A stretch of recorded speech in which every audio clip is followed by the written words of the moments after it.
know that most of my viewing audience is in the States. So it's really weird what TikTok's starting to show, and I'd be interested to see.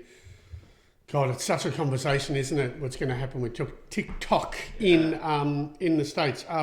If you're in the States and you're watching me on TikTok, you definitely need to get onto Spotify, YouTube. Well, we can't do Facebook because it's full, but also X. We'll probably start using X a bit, I guess, Drew. I don't know.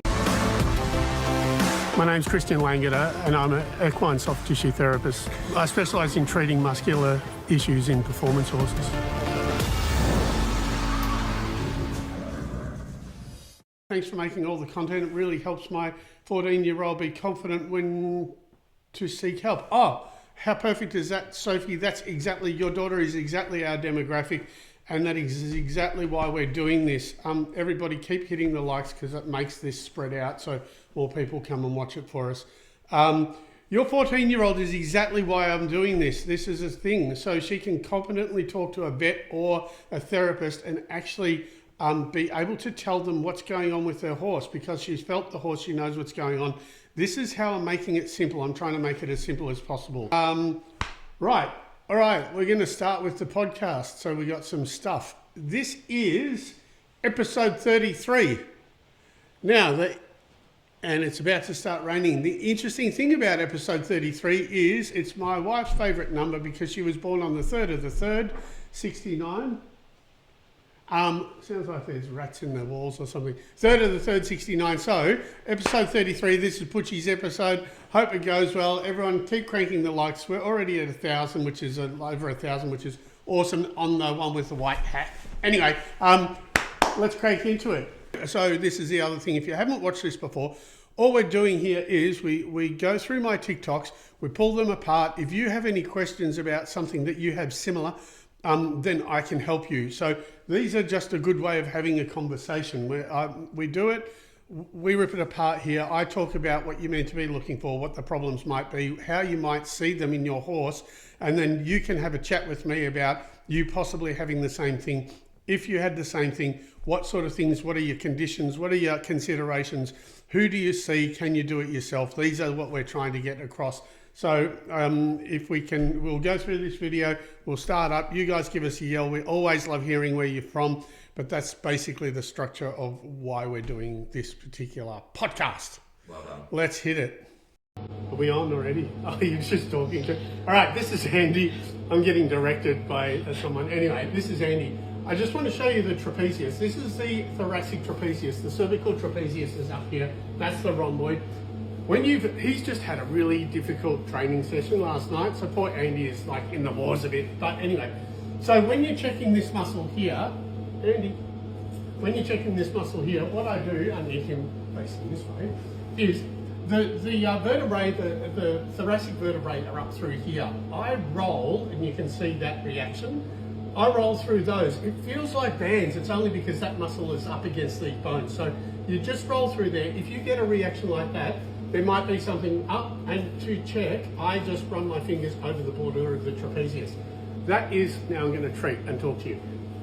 That is just because pretty much collection. So because he had a heavy day yesterday and he's been like, you know, this guy has been through all sorts of stuff.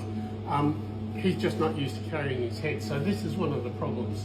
So I'm just going to treat this. I was just making sure you're not giving me a...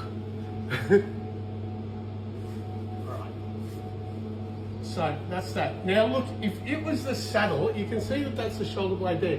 If it was the saddle, to check any saddle soreness or saddle pressure, I would just push on that shoulder blade. If the saddle's here, as that rolls back, it would put pressure on the shoulder blade, and actually, like, you would get a reaction. So we're now fine with the trapezius, we're fine with the shoulder blade, and Andy can keep going to work. Thanks. So sometimes, keep hitting the likes, thanks guys, that's amazing. So sometimes, obviously, I start talking and my brain hasn't clicked in, but the mouth is gone, or there's 15 things going on in the brain. That's one of those videos where there is so much information in my head and I'm trying to get it out in a short 2-minute video. The thing about, I'll have to tell you a story about this. when you're actually feeling for the vertebrae or for those bands that I said that are over the shoulder, the vertebrae actually is kind of shaped like that I call those the lateral processes. They're called something else. The dorsal process is the point there, and so where the muscle attaches to that, it's actually quite solid, so it feels like a band. The story I have about that is I was actually doing a video. It was at Greg Urel's with a horse. It'll come to me. And what happened was I was explaining these bands, and I thought they were like collagen bands. Now, I was doing a film. It was for an international horse fair. So they're trying to do an online horse fair, and I was asked to do educational videos. And here I am referring to these bands and saying that they're collagen bands because that's what they kind of feel like. And if you roll over your horse, you'll feel those little bands and you'll go, it actually feels like elastic or collagen. And so I did this whole big video talking about these bands. Anyway, a week later, I did a dissection of a horse and I realized that there were absolutely no bands there. And it's actually just where the muscle attaches makes the muscle tight. So I then had to quickly call up these people because I'd already sent the video to this horse fair, call up the people, cancel the video and refilm it all. So when you feel over, it does feel like bands. It's just the muscle. If you get a reaction through those, then you know you've got a tight, that one was a thoracic trapezius from either just probably usually collection. So if you have a look at that video on TikTok again, you can like see how to roll over and how to check. I check over the borders and then I treat it. Usually collection. The interesting other part that I mentioned is if you've got a saddle that's too tight in the wither, you can tell that by either a different colored coat right on the shoulder blade or just put some pressure into the shoulder blade. And if you get a reaction, the shoulder blade is bruised. Now the top third of that shoulder blade is also collagen. It's actually like cartilage. So it can get bruised, damaged, etc. So you can then determine the difference between having a sore muscle, which would be collection, or having a sore shoulder blade, which would be a saddle, and you need to see a saddle fitter. So if you apply pressure into the back of the shoulder blade and it flinches, you know you need a saddle fitter. So don't waste your time and go and see a therapist, go straight to a saddle fitter. Having said that, the opposite is true. If it is the muscle, then treat the muscle. You can do it yourself, or you can just get a therapist to treat it. Great work. Shall we onward? Let's do it. Thank you. Oh.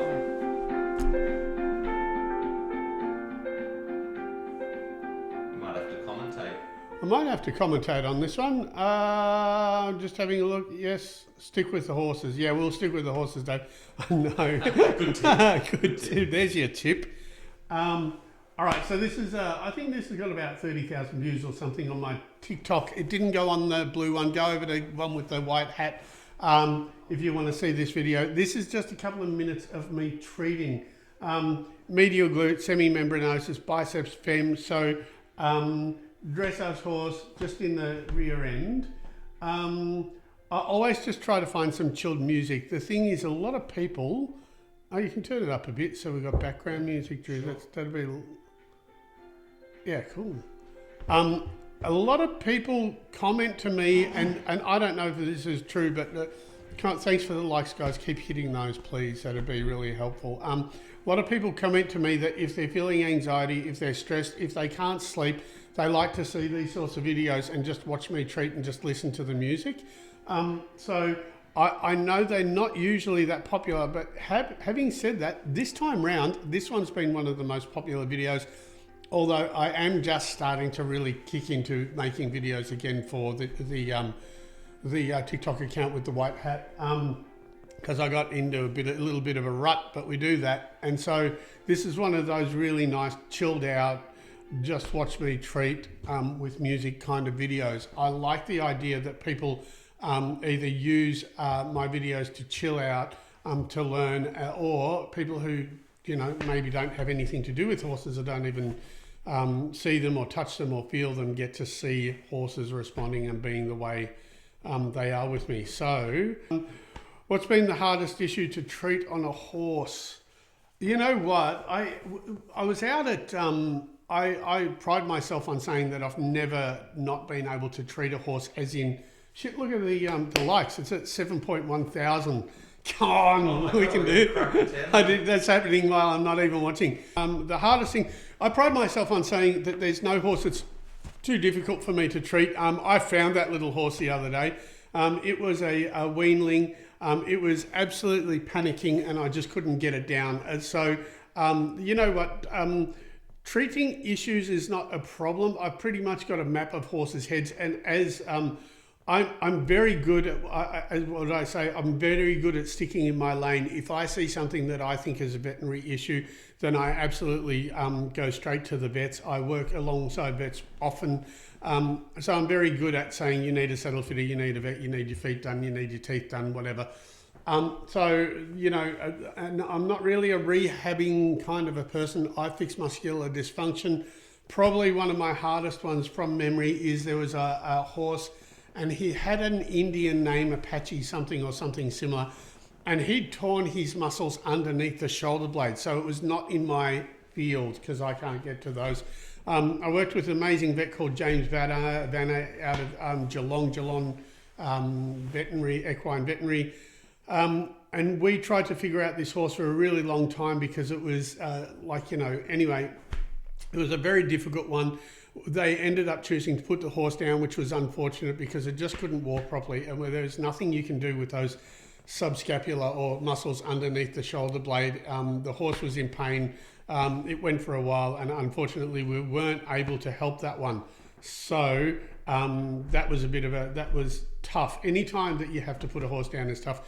I don't have to do it often. That's more of a veterinary thing that happens. So thank God for me, I can pass the problem ones on to vets before it gets to that stage, or, you know, they're the ones responsible for that. So, but that little weanling was a little bit of a bugger. He was like trying to punch me and all sorts of things. It was at Two Bays. The guys at Two Bays, Rob, handled it incredibly. And you know what? I have to say, out of the 11 or 12 weanlings that I treated, they are all behaved incredibly. Like those guys, and so gentle. Those guys know how to handle young horses and know how to make young horses relax. So, so all of them were amazing. We just had this little bugger that I couldn't quite get. So it was probably the first horse that I can remember that I haven't been able to treat or get near. Yeah, cool. I find your videos cool and never even been around horses. Yes, that's what we love. We love that sort of stuff. Is that Mardi Gras? Yeah. Mardi Gras? Something, Mardi Gras. Look, yeah, that's exactly why we do them. Legit, can I? Yes, you can. Marie, hi. Harry. Harry Henderson, don't care. Good on you, Harry. We love all this. Hey, Harry, while you're not caring, could you just hit the like button, mate? So make yourself, if you're going to hang around, just make yourself useful.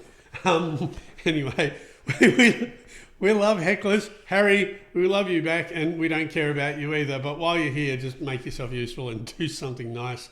I have 3 horses. I have 3 horses. Again, KML. Hang on, is this better? Let me just try one thing. The accent makes it hard to understand. Okay, it's the Langeder Equine Show at gmail.com. The Langeder Equine Show at gmail.com. Hit me up there and I'll email you back. Is that better? Try that. Anyway, can we go down? It's starting to go a bit nuts. Yeah, I have 3 horses. Yep, we saw that. Yep.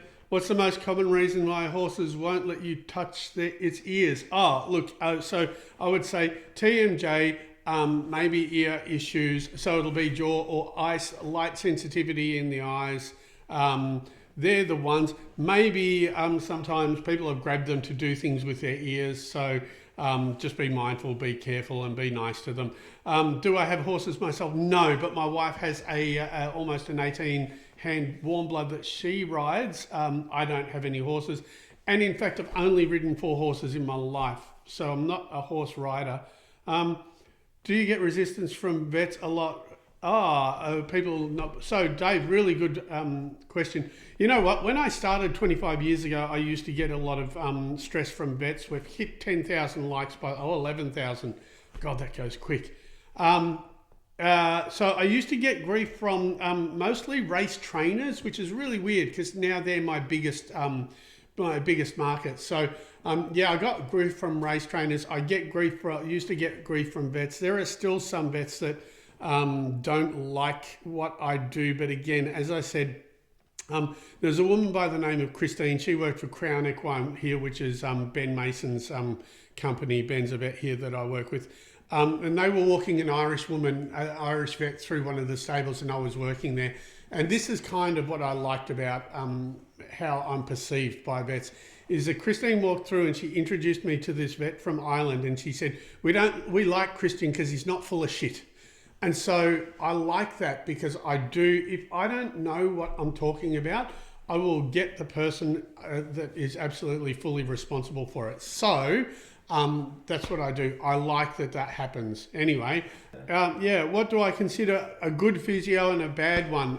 You know what? I'm not a physio. I'm a soft tissue therapist. A good one fixes your problems. A bad one doesn't. Or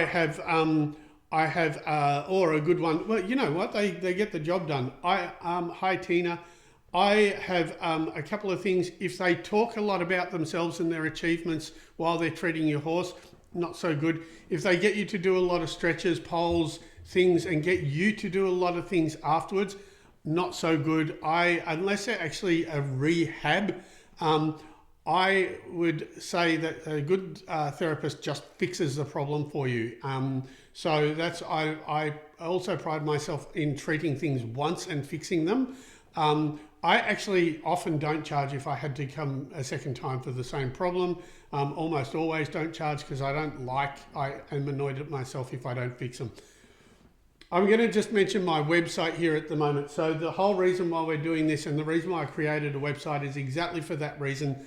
So you can have a therapist come over, and then you can gauge whether they've fixed your horse or not. So my website has a diagnostic component, or a component, or a learn how to check your own horse component. So if you go to that, Putchie's commenting. If you go to my website and learn how to check your own horse, then you can get a therapist, physio, whatever you like, chiropractor, acupuncturist, and you can check your horse before and after, and you'll be able to determine yourself whether you've got a good one or not, or you'll be able to tell if you could actually massage it and help your own horse. That's the idea. So, would you like to give out the website?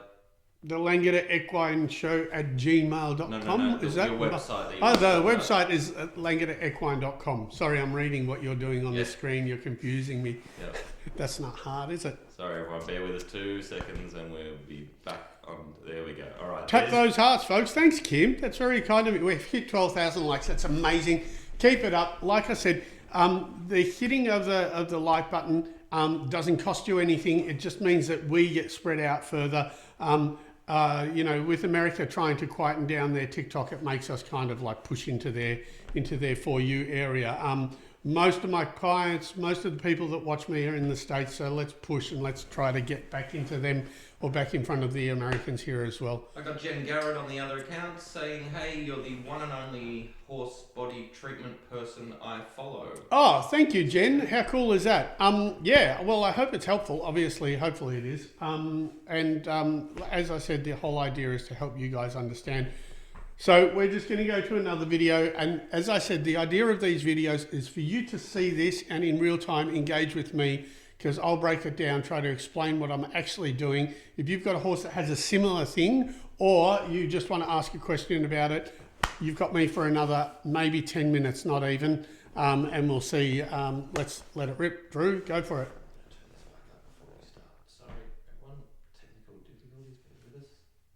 Hello, we're in Merrick's on the Mornington Peninsula. This is Elliot.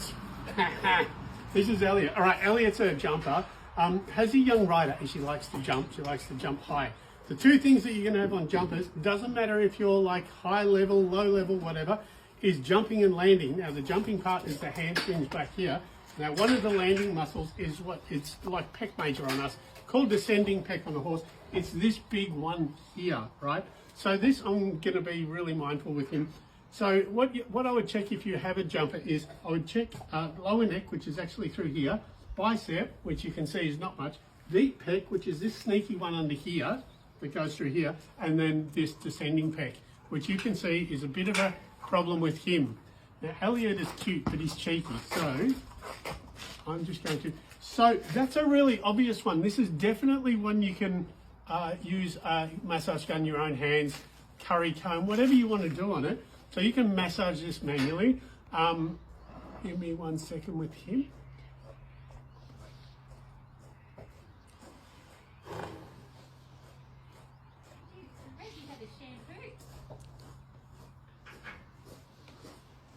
Right, so that's after, right? So he's not trying to bite me now. So what you can do is you can actually massage it, no problems. It's descending pec. It's that big muscle right here. Thank you. Thanks. Yeah. Yes, that is the end. Right, guys. Oh, shit, we're at 13,000 likes. Keep pushing. All right. Do I find stretching before competition helpful or necessary? Warm up, cool down. That's all I'm going to say. I don't necessarily go. I love stretching, but I don't think it's, you know, I warm up, cool down. How often do you go back to treat the same horse? It's one treatment. I only treat once. But there are stables that have me maintain horses, in which case I'm there weekly, monthly, so usually monthly for professionals, every 3 months for hobbyists or adult riders, as we call them, whatever. That was little Elliot. I went hot because I actually remembered his name, which is very unusual for me. Little Elliot is a cheeky little bugger, and he's a jumper. Again, I do high-level jumping, and he was just a young girl on him who likes to jump high, so good on her.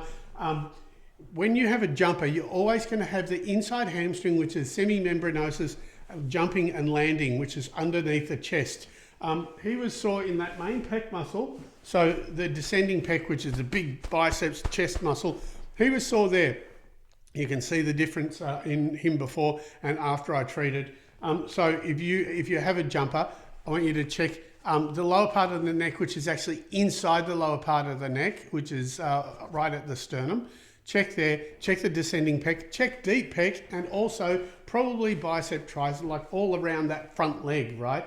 So that's where they take the concussion from landing, especially if you're a kid that likes to go high.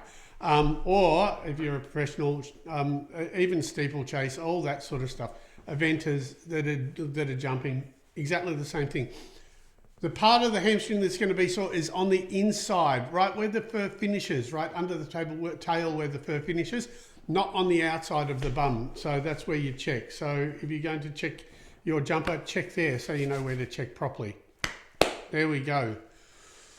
One other thing I was going to say is I also love that I get to do things like, go up to Queensland to treat Group 1 horses, or horses that are racing in Group 1s or both or whatever. But also today, at Duravon yesterday, I also treated this little pony for a 5-year-old girl. His name was Levi, and Levi was a cheeky little bugger as well. He was really, really, really sweet. And then as I went to do his chest, he decided he would try to bite my face off. And he's this little furry pony. And so I was talking to someone and saying how amazing it is that I get to do both parts of it, because the professional part can become really clinical, and this is what I'm trying to stop it from being like that. The professional bit can become really clinical, so then when you're treating a kid's pony, like this scruffy little wintry furry pony that tries to bite your face off, it's always the little ones. You're absolutely right, Angel of Healing. When you treat these little things, it kind of brings you back to the humanity of it, and that's what's really important. So that little, people ask what's the best horse you treat. Well, on that day it was that little kid that had that little furry pony. He wasn't so happy with me doing it, but that's, what do you do? I think it's amazing that I'm allowed to, or in the position to be able to do all those different levels. Anyway, we're about to finish up. If anyone has anything else or any other questions, like I said, I'm going to say this one more time. While we got a bunch of people on, City of Troy is running tomorrow in Epsom. Aidan O'Brien. I think it's TJ at Aidan O'Brien's. I'd like to say hi to you. Say hi to Aidan for me. TJ recognised me through the TikToks when he was here in Australia. Good luck to their horse. TJ, we should chat sometime. Anyway, I have riders in the Netherlands that need a therapist, like really serious. We want the best therapist in the Netherlands, like it has to be a good therapist. These are serious animals that need treating. You can message me. If you get this, you can message me privately, through TikTok. It's in the Netherlands. It's near a place called Zwolle. So there are horses that need treating, and we need someone really seriously good. These are some of my clients that have gone over to the Netherlands that are competing, and they're trying to get into the Olympics, so they absolutely need a really serious person to help them out. Please message me. I know it's a kind of a weird request and a weird call out, but who knows? You never know what could happen through little things like that. Do you want to give Kim the abridged version of she's wanting to know how you got started? Oh, I'd love to know how I got started. Yes, Kim, I had a BMX accident and it was pretty bad. I messed myself up for quite a while. While I was laid up, I was running nightclubs and bars before. I decided that I wanted to work with animals all my life, so I started working with animals. I began canine behaviour, but while I was trying to get myself right, I just developed an absolute fascination for different types of therapies, and the more subtle to me it appeared were the more helpful. So then I started firstly with Bowen therapy, and I started treating dogs and rescue animals like koalas, kangaroos, etc. I am giving you the really short version. So I started with dogs, kangaroos, etc. Then I fixed a dog for a race trainer, and that's for a race horse trainer, and that's where I started doing horses. I was never horsey, did not want anything to do with horses. My family still think it's like astounding that I'm actually working with horses. And so that's kind of how it started, and it went on. There is actually, Drew could probably put a link up here. There is actually, SBS is a television station here in Australia. They did a story which actually shows my history. So if you go to SBS The Feed, and they called me, quote unquote, the horse mechanic. If you go to that, you can watch a little video on how I began. There's plenty of little things on the internet to see more about me. But effectively, I'm a Bowen therapist. I'm absolutely, I'm not really, but that's my qualification of 25 years ago. I'm very osteopathic. I'm absolutely fascinated by muscle, nerve and fascia. And I'm also absolutely fascinated by how subtly you can treat muscles. So it looks like a bit of an illusion, but that has been intentional. I just keep trying to make my work look as less and less like I do anything. But so there you go. Just in case, just because we never know who's listening, Drew definitely wants, that is an abridged version. It's actually an amazing story. So we'd love to do a documentary. So if there's any documentary makers watching, or anyone knows anyone in entertainment, we would love to put the whole story out as a doco or a movie. It'd be rad. City of Troy. So, thanks, Dave. Good luck to the City of Troy, Aidan O'Brien. TJ always was telling me that he keeps on trying to get me out to Ireland to work for Aidan. I'm so excited to reach out. Yeah, thank you, Kim. That is absolutely incredible. There we go.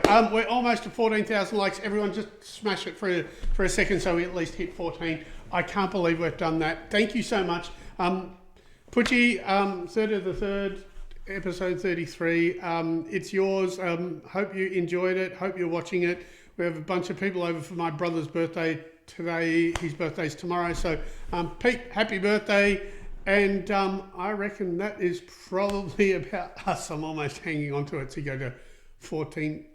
Anyway, thank you guys. We'll be back here next week, exactly the same time, 8 o'clock Melbourne time.